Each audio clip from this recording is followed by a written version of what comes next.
Check कर लेते हैं। x की वैल्यू 1 आ रही है, आपका रिलेशन बन रहा होगा 4x minus 3 upon 3x minus 1 equals to 8x minus 7 upon 5x minus 3। Cross multiplication करोगे तो इक्वेशन बनेगा 2x square minus x minus 1। x की दो वैल्यू आ रही है 1 और माइनस 1/2। आया माइनस 1/2 नहीं हो सकता। नहीं, साइड्स में वैसे भी निगेटिव नहीं होगा, बट जब x की वैल्यू रूट में आ रहा है सर 1 और माइनस 1/2 आएगा ना। आपके जो 1 और माइनस 1/2 आ रहा है, यहाँ ध्यान से समझो टर्म्स की x की वैल्यू क्या है। आपके जो डायमेंशन हैं वो ये है 4x माइनस 3 और क्या है 3x माइनस 1 और क्या है 8x माइनस 7 और 5x माइनस 3। यही है ना। जो ट्रायंगल के डायमेंशन है वो ये चाहो, x की वैल्यू माइनस और प्लस। x की वैल्यू तो माइनस भी हो सकती है प्लस भी हो सकती है। ये वैल्यू पुट करने पे ये डायमेंशन नेगेटिव नहीं होना चाहिए। आया समझ में ना। x की वैल्यू तो नेगेटिव हो सकती है, बट ये जब हम इसमें पुट करें तो ये आपका नेगेटिव नहीं हो सकता। तो देखो x की वैल्यू माइनस 1/2 इसमें पुट करोगे तो कोई ना कोई वैल्यू नेगेटिव जरूर देगा।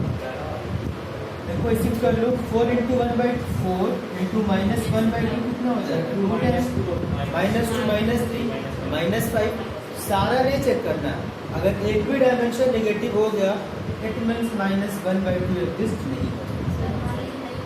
अगर माइनस 1/2 पे चारों पॉजिटिव हो रहा है और आपसे x की वैल्यू पूछी जा रही है तो ये एग्जिस्ट करेगा। ठीक है, x तो नेगेटिव पॉजिटिव हो ही सकता है, ये डायमेंशन का नहीं नेगेटिव होंगे। AD आपका या DB AE EC ये आपका नेगेटिव नहीं हो सकता, बट x आपका नेगेटिव हो सकता है।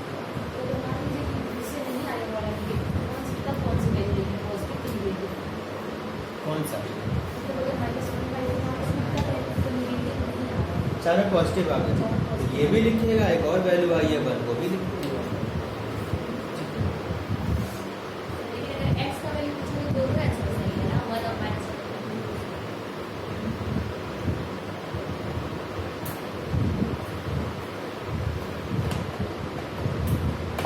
तो इसमें इसी तरह के क्वेश्चंस हैं।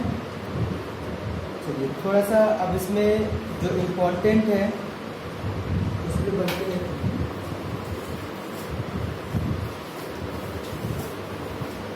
बट अभी थोड़ा सा मैं आपको कन्वर्स ऑफ थेल्स पढ़ा दूँ।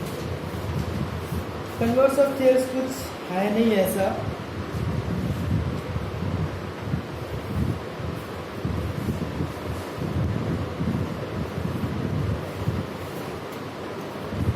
देखिए कन्वर्स ऑफ थेल्स है क्या।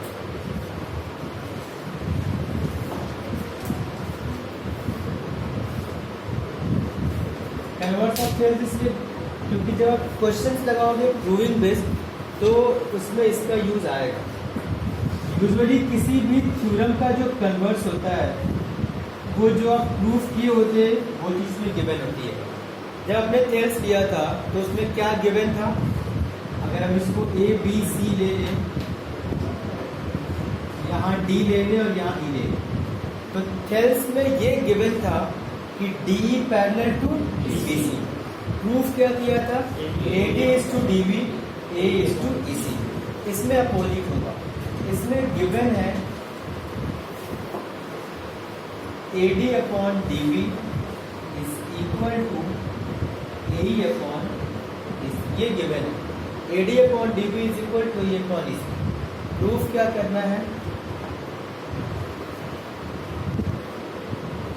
प्रूफ करना है आपको DE पैरेलल टू EC। हो गया कन्वर्स। यहाँ से क्लियर है कि दोनों में रिलेशन क्या है। वहां पे ये गिवन था, ये प्रूफ करना था, यहाँ पे ये गिवन है और ये आपको प्रूफ करना है। इसका प्रूफ जब आप स्टार्ट करोगे तो इसमें भी एक छोटा सा कंस्ट्रक्शन है। हम कन्वर्स ऑफ थेल्स की हेल्प से ही करते हैं। हमें क्या करना है, DE 2 पॉइंट गिवन है, हमें दोनों पे नहीं जाना, हमें एक पॉइंट इस D से, अच्छा ये बताओ, आपको प्रूफ करना है कि DE parallel to BC। It means initially हम ये कंसीडर कर सकते हैं कि DE हमारा BC के पैरेलल नहीं है, ये दो ही चीज़ें होंगी, या तो पैरेलल होगा या नॉन पैरेलल होगा। तो अगर ये पैरेलल होगा तब तो फिर कुछ प्रूफ ही नहीं करना है। तो अगर हम सपोज करें कि let us suppose DE not parallel to BC, DE जो है वो BC के पैरेलल नहीं है। तो अगर ये पैरेलल नहीं है तो हम इस D से कोई और पॉइंट ले लें जो इसके पैरेलल हो।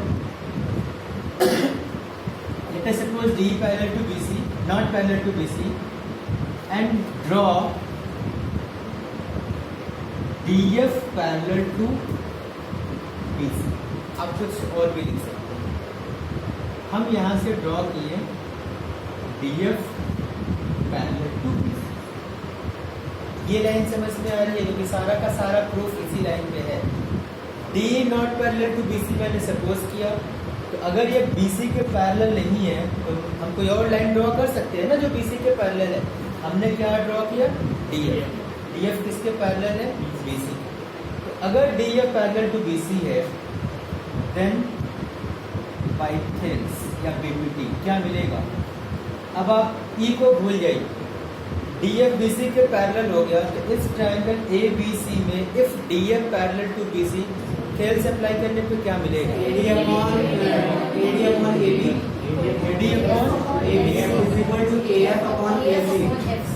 नहीं मिलेगा, इसमें कोई doubt. AD upon DB equals to AF upon FC, ठीक है। सर ऐसे दोनों का इक्वल है सर, जो गिवन है और इसका AD upon DB AE upon EC है और यहाँ पे AF अपॉन FC। अभी इसको डायरेक्ट मत करिए, अभी इसको डायरेक्ट मत करिए। ये जो गिवन है, ठीक है, अगर हम इन दोनों में, ये हमें कैसे मिला, यहाँ तक क्लियर है। हम डायरेक्ट यहाँ से लिखेंगे तो लिखेगा कि AF upon FC means E और F कौन सा है। ये डायरेक्ट लिखा है क्योंकि अभी हम इसमें अगर हम +1 प्रूफ करके करते तो वो ज़्यादा बेटर होगा। नहीं, कोई दिक्कत नहीं है, +1 करके करिए। इसने +1 करके करेंगे तो सपोज नहीं करना पड़ेगा, करना पड़ेगा। कभी ये आपको पैरेलल तो बनाना ही पड़ेगा, क्योंकि जब आप पैरेलल नहीं बनाओगे तो ये रिजल्ट नहीं लिख सकते। ये रिजल्ट मैंने कहाँ से लिखा, ये मैंने थेल्स का यूज करके लिखा। सर पहले इसको सर कंपेयर करने के बाद +1 करें तब कोई दिक्कत नहीं है, तब भी कर सकते हैं। सर नीचे का AC कट जाएगा। वही चीज़ करने जा रहे हैं आप, या तो इसको पहले ही यहीं पे बंद कर लो तो भी कट जाएगा, या कंपेयर करके करोगे तो भी कट जाएगा। तो अगर आप देखोगे इसको, आप चाहो तो इस जो गिवन होगा इसको 1 ले लेना, इसको 2 ले लेना, ठीक है। इसमें देखिए ये इक्वेशन ये गिवन था और ये आपने लिखा बाय थेल्स, तो दोनों का लेफ्ट हैंड साइड क्या है, सेम है, तो राइट हैंड साइड भी क्या होगा, सेम होगा। इट मीन्स आपको मिलेगा AE upon EC is equal to AF upon FC। अब अगर हम दोनों में 1 को प्लस कर लें तो ऊपर क्या मिल जाएगा आपको, AE plus EC upon EC, AF plus FC upon FC। AE plus EC किसके इक्वल होगा, AC के, नीचे क्या है आपका EC। AF और FC भी किसके इक्वल होगा, AC के, नीचे क्या है FC। AC कैंसिल, इसका मतलब EC किस बाहर जा बाहर जा रहा है ना, इधर ठीक है, नीचे ले रहा है, क्योंकि एक्चुअली एक ही लाइन लिखना है केवल। EC आपका किसके इक्वल हो गया, FC।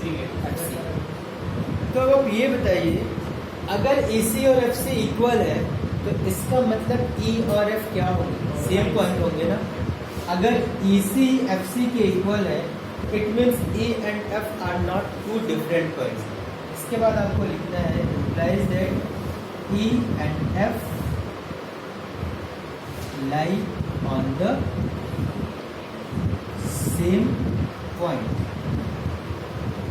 E और F क्या है? सेम पॉइंट है. तो अगर DF BC के पैरेलल था, इसका मतलब DE किसके पैरेलल हो जाएगा? BC. ये लाइन समझ में आ रही है? ये कैसे हुआ? EC जब FC के इक्वल हो गया, मीन्स EC जब FC के इक्वल है, इट मीन्स E और F दो डिफरेंट पॉइंट नहीं है. देखो यहाँ से ये कटेगा नहीं CC, इसको मत काट देना कि C से C काट देना. ये EC और FC है. ये आपको समझना है कि E and F lie on the same point implies that DE parallel to BC. क्यों?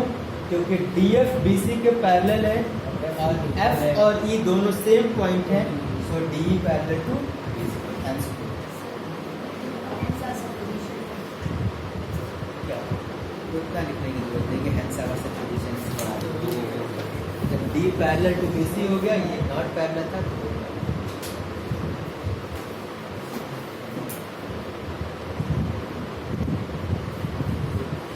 इसका प्रूफ बोर्ड एग्जाम में कभी नहीं आया है, ठीक है, बट जो सैंपल पेपर आप लोग लगाओगे उसमें इसका प्रूफ आएगा. तो इसका प्रूफ पढ़िए. इस पूरे चैप्टर में आपको 3 प्रूफ पढ़ना है, बाकी सारे प्रूफ को सिलेबस से हटा दें.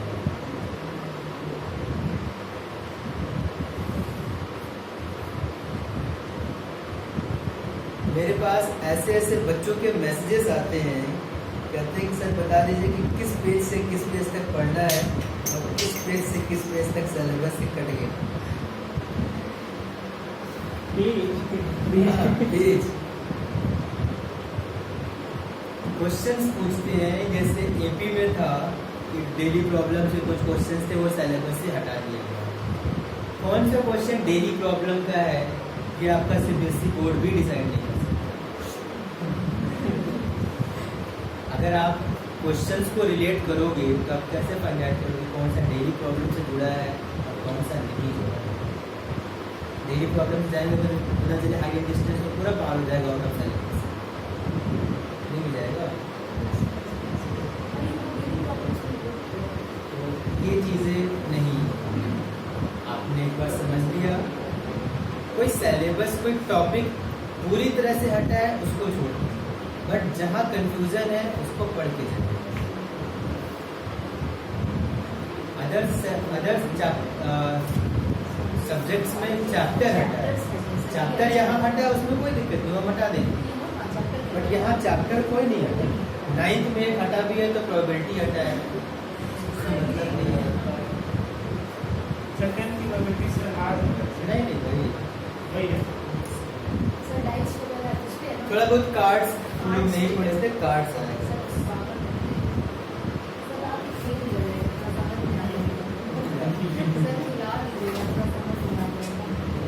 खिला नहीं देंगे, समझा देंगे. ये कन्वर्स ऑफ थेल्स का प्रूफ में कोई कंफ्यूजन?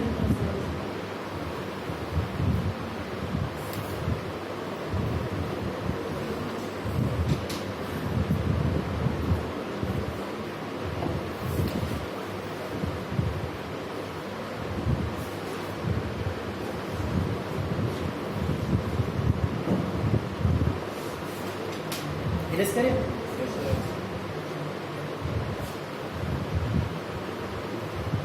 तो अब इसमें आप ध्यान रखिएगा क्वेश्चन प्रूफ करते टाइम कि अगर रेशियो से पैरेलल लिखना होगा तो लिखिएगा बाय कन्वर्स ऑफ थेल्स, और पैरेलल से रेशियो लिखना होगा तो बाय बीपीटी या थेल्स. अब आप क्वेश्चंस लगाना स्टार्ट कर सकते हैं एक्सरसाइज का, अगर ना किया हो तो.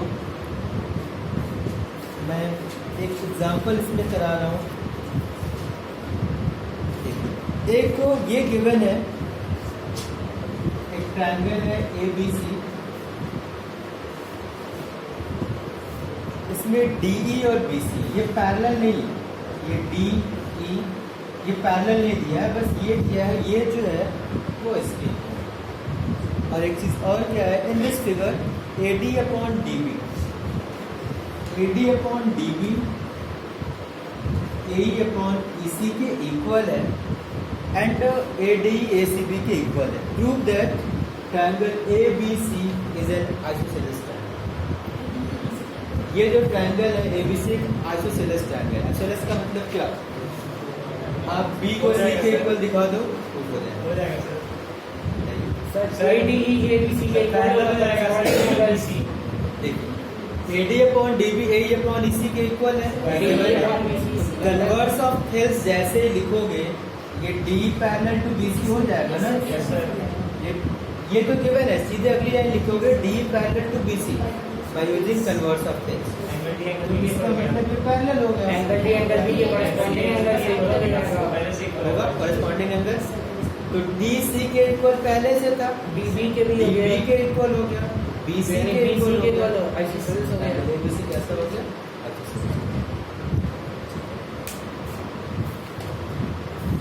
देखिए इसके एग्जांपल्स इम्पोर्टेंट हैं।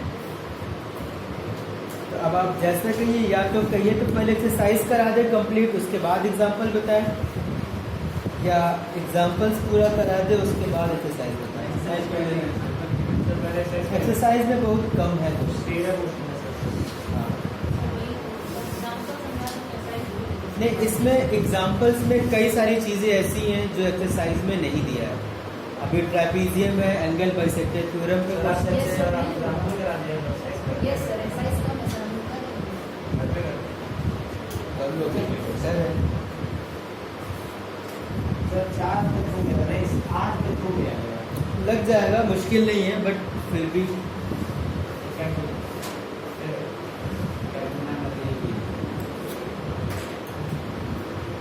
ये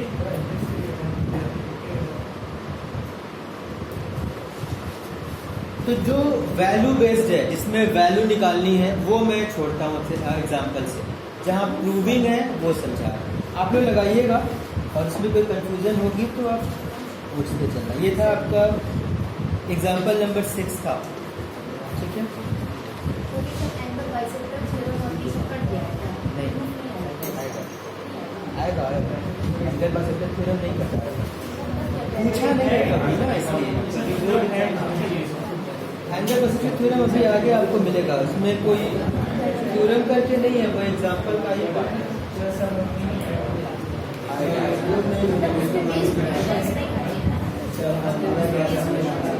इसके बेस्ट क्वेश्चंस भी हैं।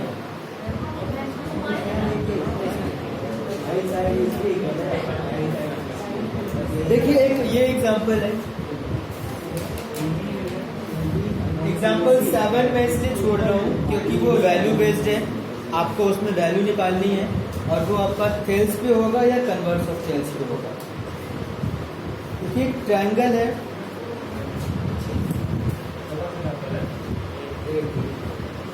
A B C, उसके बाद in this figure DE parallel to AC।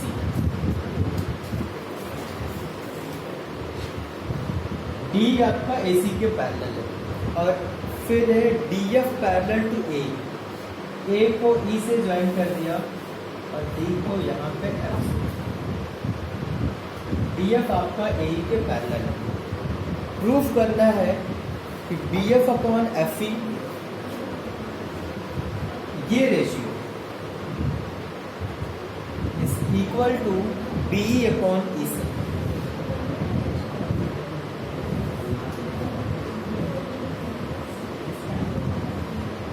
देखिए जब आप प्रूफ करने जाओगे तो आपको ये भी ध्यान रखना होगा कि हम कौन से ट्रायंगल्स लें, क्योंकि इसमें आप देखो कई सारे ट्रायंगल दिख रहे हैं। कौन से ट्रायंगल्स लें जिसमें वो पैरेलल लाइंस मिल जाए ताकि हम उसमें थेल्स अप्लाई कर सकें। तो अगर हमें ये रिलेशन चाहिए, ये हमें किस ट्रायंगल में मिलेगा? A B E. इसमें आप लिखोगे क्या? DF parallel to AE। तो रिजल्ट क्या मिलेगा? BF upon FE BD upon E। कौन सा ट्रायंगल ये? A B E। हमें क्या चाहिए? ये रिलेशन चाहिए ना। तो ये रिलेशन का मतलब क्या? BF अपॉन FE, इसकी इसमें सीधे मिल जाएगा BD अपॉन DA। तो ये कंप्लीट ट्रायंगल यही बन रहा है ना। AE parallel to D F. Solution आप कैसे लिखोगे, लिखना इन ट्रायंगल ए बी ई,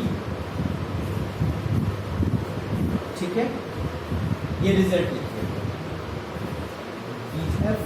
ऐसे लिख देना, in triangle A B E D F parallel to A, ये गिवन ही है। तो रिजल्ट क्या मिलेगा, B F upon F E equals to B D upon D. Result यहाँ पे आप क्या लिखोगे, बाई यूजिंग हेल्स। अब आपको चाहिए B E upon E C. Sir ABC पूरा ट्रायंगल है ना? ए बी सी, इसमें आप लिखोगे B E upon E C. Parallel कौन कौन सा है? Sir BAC, DEAC, D E parallel to A C. Same चीज आपको यहाँ पे फिर से लिखनी है, and in triangle A B C और D E parallel to A C. समझते चलिएगा, डी ई आपका किसके पैरेलल है, ए सी के। तो इस पूरे ट्रायंगल ए बी सी में अगर डी ई ए सी के पैरेलल है तो हम लिख सकते हैं बी ई अपॉन ई सी।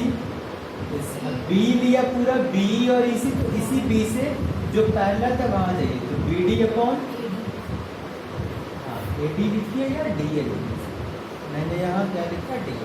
अब अगर हम इन दोनों को कंपेयर करोगे तो दोनों का राइट हैंड साइड इक्वल है, लेफ्ट हैंड साइड इक्वल हो जाएगा।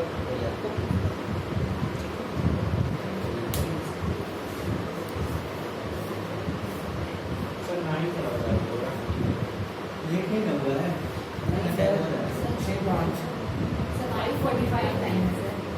5:45 टाइम है भाई, लेट हो गया।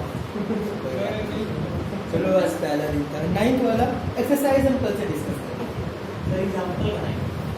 एग्जाम्पल नहीं तो बताया था मैंने लाइन, हाँ सर, बता दें ये इम्पोर्टेंट क्वेश्चन है उस तरीके का। एग्जाम्पल 9, एग्जाम्पल 12, ये दोनों इम्पोर्टेंट कल से। फिर से ट्राई करेंगे। सर आएगा क्या? क्या एग्जाम्पल 9 अप्रैल।